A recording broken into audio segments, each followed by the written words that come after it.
قدرمنو نن زه د ضلع شانګلې او د تورغر په برید باندې ولاړ یم. دغه کوم پل چې دی دا باندې ګاډي چې کم تیریږي یا کومې موټر سایکلې راځي دا په خپله د مرګ سره لوبې دي. زه چې کومې سیمې ته راغلی یم دا په تحصیل مارتون کې ته کابلګرام وایي.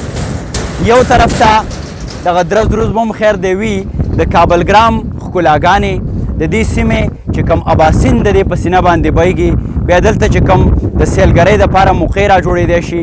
د دې ځای خلک بل طرف ته د دغه کابلګرام محرومۍ یوه خبره په شروع کې شریکول غواړم او هغه دا چې دې ته به یې مخکې کاله ډاکه وي، دغلته به یعنې د حکومت ریټ نه و کوم علاقه چې د ضلع شانګلې سره لګي. خو اوس دغه تورغر هم د جدا ضلعې په حیث باندې پیژندل شوې ده او په 1995 کې شانګله هم د جدا ضلعې په حیث باندې پیژندل شوې ده. موږ به خبره کوو د کابلګرام د ضلع شانګلې هغه خوش قسمته سیمه ده چې دلته د کولې مزدور نشته دی. په ضلع شانګله کې عموما د کولې مزدوري ډېره ده. د دې ځای ټول خلک خپل کاروبارونه کوي. خو بل طرف ته په کابلګرام کې کله چې په سوات کې طالبانایزیشن و دې سیمې ډېرې زیاتې بدې پیښې دلته شوې وې. د خلکو کورونه الوزولی شوي وو، په دې باندې ډېرې بدې اغېزې شوې وې. د دې ځای یو ډېر مشهور شخصیت چې هغه ته به شیخ ولی الله کابلګرامي وي، هغه هم د دغه خونړي جنګ ښکار شوی او هغه هم د ژوند نه لاس وینځلی و. په دې سیمه کې طالبانایزیشن هم بدې اغېزې پرېښې دي. په دې سیمه کې نورې هم ډېرې محرومۍ دي، خو بیا دې ته هغسې پرمختګ یا هغسې ترقي نه ده ورکړی شوې.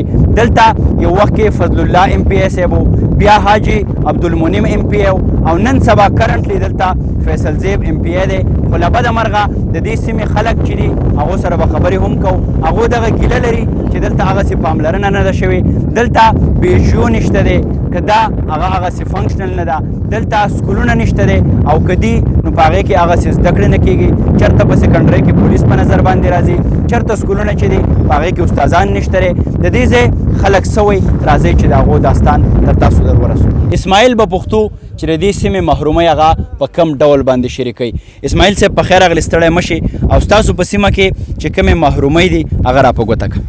د ټول نه مې خو افسر افغان صاحب ډېره زیاته مننه کوم ستاسو چې د شانګلې دومره لرې پرته سیمه هغې ته تاسو راتګ وکړو، د هغې ته تاسو رالی او دغه په سټیزن جرنالیزم په لړۍ کې دغه خلکو ته وړاندې کوئ او تاسو چې کوم بیسک دغه تپوس وکړو بیسک محرومیانې دا دي افسر افغان صاحب چې دا یو مسایلستان او د یتیم سلوک د دې کابلګرام سره سپیشل کېږي. او وجه دا ده زمونږ چې کوم بیسک سکول بیسک هغې نه لکه خلک چې کوم تعلیم حاصل څومره مخکې ځي خو مین شی د هغو پرایمري ده.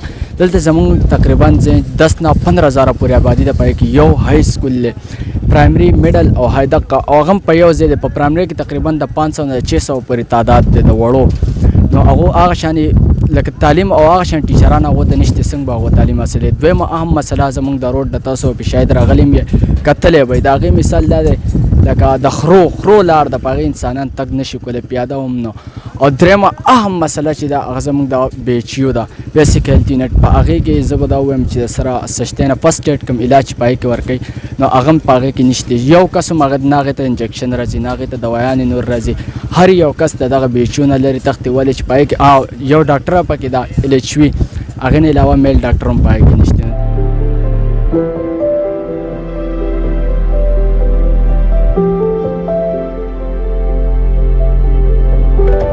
کله چې د الیکشن دورانی پارټي چې کوم سیاسي خلک ته هغه راشي او بیا د الیکشن نه وروسته هغه مونږ په دې نظر کې بالکل په نظر کې هم نه راځي. دلته کې زمونږ د تورغر شو یا شانګله شو دا ټول یو وطن دی. دلته کې مونږ ته د روټونو حالات هغه دي، دا پولو ګوره دام خراب دی ټیک شو. دلته کې زمونږ خلک چې دا ټول دواړه چې کوم دی نو دا په یو پسمانده ضلع ده، شانګله شو یا تورغر شو ټیک شو. دلته کې ډېرې کمیانې دي. یو خو دلته کې ګوره موږ د کالجونه پکار دي، اسکولونه دلته کې په هغې باندې کار کول پکار دي. روډونو دا حالات ته تاسو په خپله اوس کتلي دلته کې کابلګرام روډ شو یا تورغر روډ شو دا ډېر په بوره حالات سره پراته دي. موږ بډګرام ته ځو، دي خلک پورې سوات ته ځي ټیک شو، او موږ د تورغر نه ځو مانسیرې ته یا موږ ځو ابټاباد ته. د خانانو به څه وایو چې خانان دي، ملنګان د پښتنو خپلو کې روان دي او د مودونه د سیندونو خوا کې اوسو، خو زمونږ فصلونه اوس هم په باران دي. کابلګرام هغه د قدرتي ښکلاګانو نه ډکه پکه سیمه اوس هم په دغه انتظار باندې ده چې څوک سیاستمدار به راځي، چې څوک ملک به راځي، څوک خان به راځي، څوک سټیک هولډر به راځي او د دې سیمې دغه اوده تقدیر به بدلی. افسر افغان ته اجازت راکړئ. ښاد، آباد او بریالي اوسئ.